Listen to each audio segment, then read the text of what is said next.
ஒரு British Airways விமானம் ஒன்று நியூயார்க்கிலிருந்து லண்டனை நோக்கி பறந்து கொண்டிருந்தது. பயணிகள் கண்கள் சற்று அயர தூக்கத்தின் விளிம்பை தொடும் நேரம் விமான பைலட்டின் குரல் ஒலித்தது. நண்பர்களே, இப்பொழுது நமது விமானம் அட்லாண்டிக் பெருங்கடலில் இருந்து 35,000 அடி உயரத்தில் பறந்து கொண்டிருக்கிறது.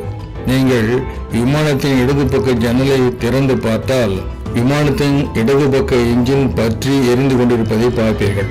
வலது பக்க ஜன்னலை திறந்து பார்த்தால் விமானத்தின் வலது பக்க என்ஜின் எரிந்து கொண்டிருப்பதை பார்க்கலாம். சற்று சிரமப்பட்டு பார்த்தீர்கள் என்றால் விமானத்தின் பின்பக்க இறக்கையும் எரிந்து கொண்டிருப்பதை பார்க்கலாம். விமானத்தின் அடிப்பகுதியை திறந்து பார்த்தால் ஒரு மஞ்சள் நிற உயிர் தப்பும் பலூனில் மூவர் பறந்து போய் கொண்டிருப்பதை பார்க்கலாம். அதில் நான் எனது சக ஊழியர் இருவர் இருக்கிறோம். நீங்கள் கேட்டுக்கொண்டிருப்பது ஒரு பதிவு செய்யப்பட்ட செய்தி என்று அந்த செய்தி முடிகிறது. விமானத்தில் பயணம் செய்தவர்களின் கதி என்ன ஆயிற்றோ?